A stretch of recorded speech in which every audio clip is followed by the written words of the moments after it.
Ya, sahabat Sedama yang telah bergabung di channel YouTube Kiananda. Nah, terima kasih karena saya telah diberi kesempatan untuk berbagi di sini. Dan saya adalah Maja Putra. Saya akan membagikan dalam yang singkat, tapi memang dapat berguna dalam kehidupan kita sehari-hari, yaitu tentang 4 jenis manusia atau 4 jenis makhluk yang ada di dunia ini. Ya, ini saya ambil dari sebuah sutta di Samyutta Nikaya 3.21, namanya Pugala Sutta. Jadi di sutta ini Sang Buddha sendiri mengkisahkan, menyatakan ya, ada 4 jenis orang yang ada di dunia ini. 4 jenis orang ini bisa saja salah satunya adalah diri kita, gitu.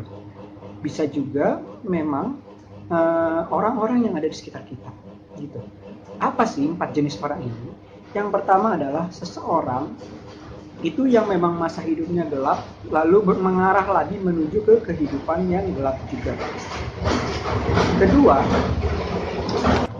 Kedua adalah orang yang memang dari arah kehidupan yang gelap menuju ke arah kehidupan yang lebih baik, yang terang. Ketiga adalah orang yang mengarah dari kehidupan yang terang menuju ke kehidupan yang gelap. Dan yang keempat adalah seseorang yang mengarah dari terang menuju ke terang lagi.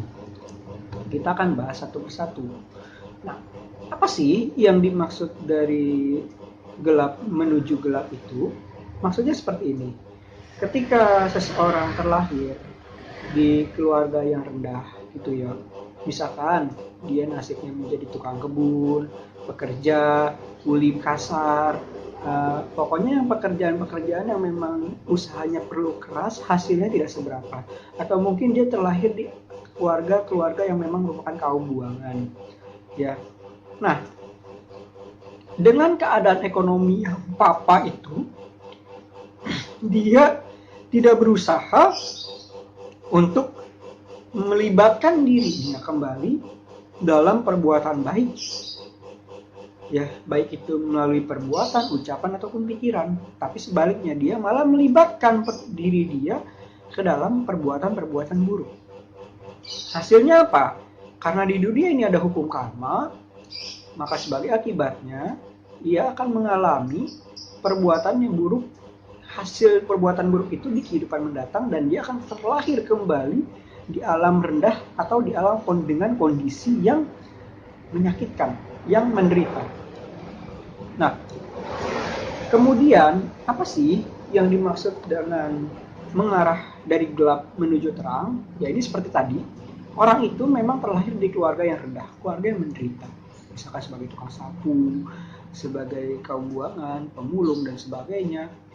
Ya, mungkin dia juga buruk rupa, mungkin dia juga terlahir cacat dan sebagainya. Nah, tapi dia dalam kehidupan ini memanfaatkan kesiapan dia, kondisi dia dengan apa adanya untuk melakukan perbuatan baik lewat perbuatan, ucapan, dan pikiran. Meskipun perbuatan baik itu dapat juga dia rasakan sebagian di kehidupan ini, di kehidupan mendatang dia akan merasakan hasil dari perbuatan baik itu. Dia akan terlahir ke alam baik, di alam surga, dengan kenikmatan surgawi, ataupun terlahir kembali sebagai manusia dengan keadaan yang lebih baik lagi, gitu. Nah, kemudian ada loh yang mengarah dari terang ke gelap. Maksudnya gimana? Kalau terang ke gelap itu, dia hidupannya sudah enak. Misalkan sebagai manusia terlahir di keluarga yang kaya, berpendidikan cukup, kemudian juga berwawasan baik, dan dia juga tidak kekurangan makanan, sandang, pangan, papan. Tapi dia tidak melibatkan diri dia dalam perbuatan baik itu melalui perbuatan, ucapan, atau pikiran, tetapi sebaliknya dia melakukan perbuatan buruk. Karena di dunia ini ada hukum karma, ada hukum perbuatan. Sebagai akibat dari perbuatan dia akan terlahir kembali ke alam yang menderita, ataupun di masa mendatang dia akan mengalami yang namanya kondisi-kondisi buruk yang tidak menyenangkan. Misalkan dia terlahir kembali dengan keadaan keluarga miskin dan sebagainya. Nah, Kemudian ada lagi yang kita sebut dari terang mengarah ke terang.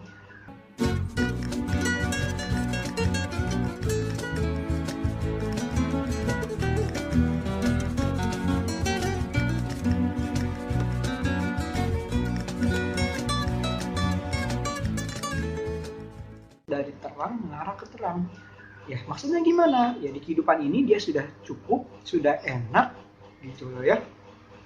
Sudah berkecukupan, bisa menikmati kekayaan, tetapi dia sendiri malah melibatkan diri dia lebih jauh kepada perbuatan-perbuatan baik, yaitu lewat perbuatan, ucapan, dan pikiran dia.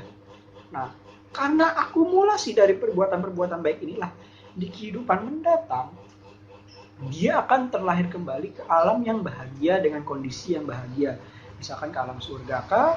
Ataupun sebagai manusia, dia terlahir kembali dengan kondisi yang kaya raya ataupun berkecukupan. Nah, sebenarnya goal atau tujuan dari agama Buddha sendiri bukanlah mencapai alam kehidupan yang bahagia, gitu ya. Itu hanya goal sementara. Tapi goal pada intinya adalah mencapai kondisi terbebas dari lingkaran kelahiran samsara. Gitu. Maka dari itu, sebenarnya kita tetap membutuhkan jasa-jasa perbuatan baik. Tapi kita tidak boleh menutup diri. Kita harus, dengan jasa kebajikan ini, harus kita berusaha untuk melakukan praktek-praktek dhamma yang lebih jauh. Misalkan, semoga dengan praktek dhamma saya bisa berkesempatan memasuki kehidupan sebagai samana. Gitu. Nah, dengan kita menjalani kehidupan sebagai petapa, sebagai samana, kita memiliki kesempatan lebih untuk memotong, itu namanya lingkaran samsara, lingkaran kelahiran kembali. Nah, ya kalau kita nggak berkata seperti ini, nggak usah idealis lah. Mencapai nibbana susah gitu loh. Misalkan ada yang berkata seperti itu, ya udah nggak apa-apa, minimal gini.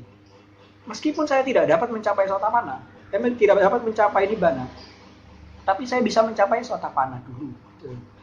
Nah, semoga dengan perbuatan baik saya dan semoga dengan usaha saya bisa mempraktikkan dhamma, dan dengan praktik dhamma tersebut saya bisa menjadi seorang sotapanna dan bisa menyelesaikan tugas saya sehingga maksimal 7 kali lahir kelahiran ini bisa terlahir mencapai nibbana dan bebas dari penderitaan untuk selama-lamanya. Nah, karena tujuan kita untuk mengakhiri penderitaan, maka kita juga harus mulai mengakhiri penderitaan dari diri kita sendiri. Caranya seperti apa? Ya, caranya adalah dengan tidak melakukan perbuatan yang tidak bermanfaat, dan kita menambahkan perbuatan-perbuatan yang bermanfaat serta mensucikan pikiran kita sendiri. Nah, itulah inti ajaran agama Buddha di Dhammapada 183. Jadi sebenarnya Sang Buddha mengatakan itu adalah, ini loh jalan hidup kamu tuh simpel, cuma 3, nggak usah banyak berbuat, tidak berbuat jahat, banyak berbuat baik, sucikan pikiran, wes kelar gitu loh. Itu cuman, ya jalannya cuma 3 itu sebenarnya.